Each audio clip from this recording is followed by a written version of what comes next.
اعوذ باللہ من الشیطان الرجیم بسم اللہ الرحمن الرحیم۔ امام ربیہ رحمۃ اللہ تعالی علیہ کی والدہ کا کردار۔ چنانچہ امام ربیہ ابھی شکم مادر میں تھے، ماں کے پیٹ میں تھے۔ ان کے والد ابو عبد الرحمن فروخ کو جہاد میں جانا پڑا۔ چنانچہ چلتے وقت انہوں نے اپنی اہلیہ سے کہا کہ یہ 30,000 اشرفیاں میں آپ کو دے رہا ہوں، ان کو بڑے احتیاط سے سنبھال کے رکھنا۔ چنانچہ اگر میں جہاد سے زندہ سلامت واپس آ گیا تو میں ان اشرفیوں سے کاروبار کروں گا، اور اگر میری غیر موجودگی میں آپ کو کسی چیز کی ضرورت پیش آئی تو آپ ان اشرفیوں میں سے جتنا چاہو خرچ کر سکتی ہو۔ ہاں یہ سن لو، اگر اللہ نے آپ کو بیٹا یا بیٹی دی، یعنی لڑکا یا لڑکی دی، تو آپ ان کی اچھی سے اچھی تربیت کرنا۔ یہ کہہ کر ابو عبد الرحمن فروخ جہاد کے لیے روانہ ہو گئے۔ چنانچہ ان کے جانے کے بعد 5 ماہ کے بعد ان کی اہلیہ کو ایک بیٹا پیدا ہوا، امام ربیہ رحمۃ اللہ تعالی علیہ کے نام سے جو مشہور ہوا۔ چنانچہ ان کی والدہ نے ان کو جب وہ سن شعور کو پہنچے اچھی تربیت کی، اور 30,000 اشرفیاں، ساری کی ساری اشرفیاں ان کی اچھی تعلیم، اچھی تربیت پہ خرچ کر دیں۔ چنانچہ وہ پڑھ لکھ کے بڑے ہی ذہین تھے اور بہت ہی محنتی آدمی تھے، قرآن و حدیث میں اور ادب میں، اور اسی طرح اس کے علاوہ تمام علوم کے اندر ان کو کمال درجے کا علمی دسترست حاصل تھا، اور سارے کے سارے عرب میں ان کے علمی نقاط کی وجہ سے اور ان کے علم کی دھوم مچ چکی تھی۔ چنانچہ 27 سال کے بعد فروخ جب جہاد سے واپس آیا، جہاد سے اس کو فرصت ملی، وہ واپس گھر آیا، اور گھر آ کر اس نے نیزے کی نوک سے دروازہ کھٹکھٹایا۔ امام ربیہ رحمۃ اللہ علیہ نے دروازہ کھولا، اور عبد الرحمن بلا تکلف، بغیر تکلفی کے اپنے گھر میں جب داخل ہونے لگے تو امام ربیہ نے کہا کہ اے اجنبی، کون ہے تو جو ہمارے گھر میں گھس رہا ہے، کیوں آ رہا ہے؟ چنانچہ اس کے جواب میں ابو عبد الرحمن فروخ نے اس سے کہا کہ اے دشمن خدا، تو کون ہے جو ہمارے گھر میں پہلے سے گھسا ہوا ہے؟ چنانچہ اس کے جواب میں امام ربیہ رحمۃ اللہ علیہ بڑے تلخ لہجے میں بولے، اور دونوں کے اندر آپس میں تلخی بڑھتی گئی، آوازیں بلند ہوتی گئیں۔ چنانچہ شور و غل بڑھتا گیا، بلند ہوتا گیا، آس پاس کے لوگ اکٹھے ہوئے، ہمسائے اکٹھے ہو گئے۔ چنانچہ ابو عبد الرحمن فروخ نے کہا کہ میں 27 سال کے بعد جہاد سے واپس گھر آیا ہوں، اور مجھے کوئی پہچانتا ہی نہیں ہے، کوئی جانتا ہی نہیں ہے۔ جب یہ بات کہی تو ابو عبد الرحمن کی اہلیہ اندر سے دروازے کے کواڑوں سے دیکھ رہی تھی۔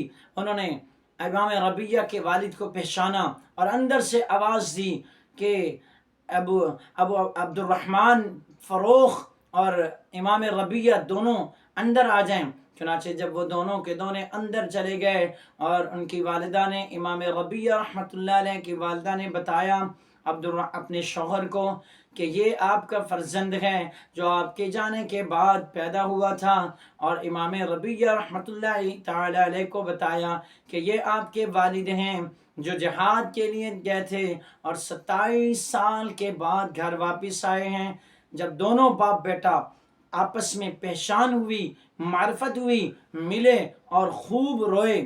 چنانچہ بعد میں کھانا کھانے کے بعد ابو عبد الرحمن فروخ نے اپنی اہلیہ سے کہا کہ میں نے جاتے وقت آپ کو 30,000 اشرفیاں دی تھیں، وہ کہاں ہیں؟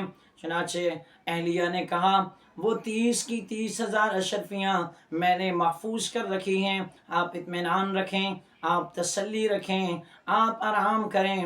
چنانچہ تھوڑی دیر کے بعد اذان ہوئی، امام ربیہ رحمۃ اللہ تعالی علیہ مسجد نبوی میں نماز کے لیے چلے گئے، اور اہلیہ نے ابو عبد الرحمن فروخ کو اٹھایا کہ آپ بھی نماز پڑھ کے آئیں۔ چنانچہ جب نماز پڑھنے کے لیے گئے تو کیا دیکھتے ہیں کہ ایک نوجوان ہے، سارے کے سارے لوگ اس کے سامنے سر جھکائے ہوئے ہیں، اور اس نے اپنے سر کے اوپر ایک لمبی ٹوپی پہن رکھی ہے، اور دور سے پہچانا نہ گیا اور پتہ نہیں چلا کہ یہ کون بزرگ ہے۔ لوگوں سے پوچھا کہ یہ کون بزرگ ہے، تمام لوگوں نے بتایا کہ آپ اس کو نہیں پہچانتے، یہ امام ربیہ رحمۃ اللہ تعالی علیہ ہیں۔